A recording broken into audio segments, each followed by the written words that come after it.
আজি অসম চাহ জনজাতি ছাত্ৰ সন্থাৰ ৩৮তম এই শ্বহীদ দিৱস আৰু এই শ্বহীদ দিৱসৰ দিনাখন আচলতে অসম চাহ জনজাতি ছাত্ৰ সন্থাই জন্মলগ্নৰ পৰা যি ধৰণে জনগোষ্ঠীৰ প্ৰাপ্য অধিকাৰ আৰু সন্মানৰ বাবে যি ধৰণে সংগ্ৰাম কৰি আহিছে, জনগোষ্ঠীৰ শৈক্ষিক সামাজিক আৰু অসমৰ কাৰণে বহি প্ৰতিটো মুহূৰ্তত চাহ জনজাতি ছাত্ৰ সন্থাই আন্দোলন কৰি আহিছে সংগ্ৰাম। আৰু এই সংগ্ৰাম আগবঢ়াই লৈ যাওঁতে কেইবাগৰাকী শ্বহীদ আজিৰ দিনটোতে 1968 চনত শ্বহীদ বৰণ কৰিছিলে।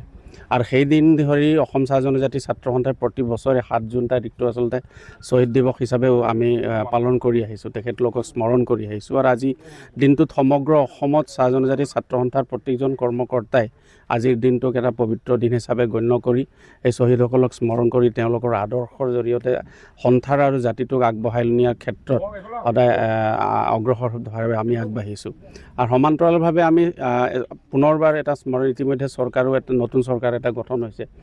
এই শ্বহীদসকলে যিটোৰ কাৰণে যে তেওঁলোকৰ প্ৰাণৰ আহুতি দিছিল, জনগোষ্ঠীৰ কেইবাটা সমস্যা আছে, যেনে জনজাতিকৰণৰ সমস্যা, চাহ শ্ৰমিকসকলৰ ভূমি সমস্যা আছে, ছাত্ৰ ছাত্ৰীসকলৰ শৈক্ষিক ভৱিষ্যত সুৰক্ষিত কৰাৰ কথা আছে, জনগোষ্ঠীটোৰ সাহিত্য সংস্কৃতিৰ ক্ষেত্ৰত বিভিন্ন ধৰণৰ বিষয়বস্তু লৈ পেলাই 20 দফীয়া দাবীক লৈ তেখেতলোকে আন্দোলন কৰিবলৈ যাওঁতে তেওঁলোকে প্ৰাণৰ আহুতি দিছিল। আৰু কেইবাটা সমস্যা এতিয়াও চৰকাৰে সমাধান কৰিব পৰা নাই। আজি আমি চৰকাৰক আহ্বান জনাব বিচাৰিছোঁ, মাননীয় মুখ্যমন্ত্ৰী ডক্টৰ হিমন্ত বিশ্ব শৰ্মা ডাঙৰীয়াৰ নেতৃত্বত এটা শক্তিশালী চৰকাৰ ইতিমধ্যে গঠন হৈছে।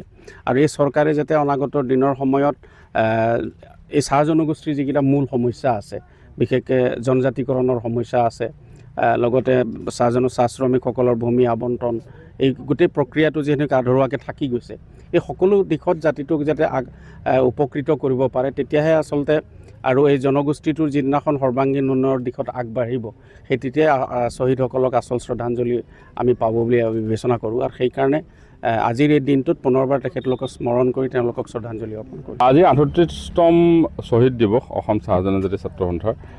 1988 চনতে এইসকল শ্বহীদে শ্বহীদ তেওঁলোকে শ্বহীদী বৰণ কৰিছিলে জাতিটোৰ স্বাৰ্থত। আচলতে যিবিলাক দাবীক লৈ সেই সময়ত আন্দোলন হৈছিলে, তাৰ মূল দাবীবিলাক আছিলে যে ভূমিপট্টা প্ৰদান কৰিব লাগে চাহ শ্ৰমিকক, চাহ বাগিচাত হাইস্কুল, চাহ শ্ৰমিকৰ মজুৰি বৃদ্ধি, এইসমূহ মূল দাবী আছিলে, জনজাতিকৰণ।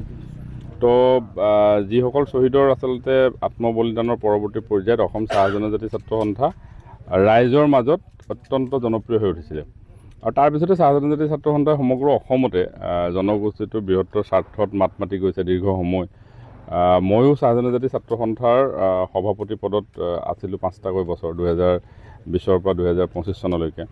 গতিকে শ্বহীদসকলৰ প্ৰতি শ্ৰদ্ধা, শ্বহীদসকলৰ প্ৰতি যি শ্ৰদ্ধাঞ্জলি, সেই শ্ৰদ্ধাঞ্জলি জ্ঞাপন কৰিবলৈ আজি তিতাবৰ শাখাৰ যি স্থায়ী শ্বহীদ বেদী, তাতে আহিছিলোঁ। আটছাৰ সন্মানীয় কেন্দ্ৰীয় সভাপতি মহোদয় ইয়াতে আহিছে। তিতাবৰ শাখাৰ বিষয়ববীয়াসকলে আয়োজন কৰা শ্বহীদৰ শ্ৰদ্ধাঞ্জলি অনুষ্ঠানত অংশগ্ৰহণ কৰিলোঁ। আৰু আশা কৰোঁ যে শ্বহীদসকলৰ আত্মত্যাগৰ বিনিময়ত জাতিটোৱে বহুতখিনি পাইছে। ভৱিষ্যত দিনতো চাহ জনগোষ্ঠীৰ সমাজখনৰ যিখিনি সমস্যা আছে, সেই সমস্যাবিলাক সমাধান কৰিবৰ কাৰণে অহৰহ চেষ্টা কৰিম।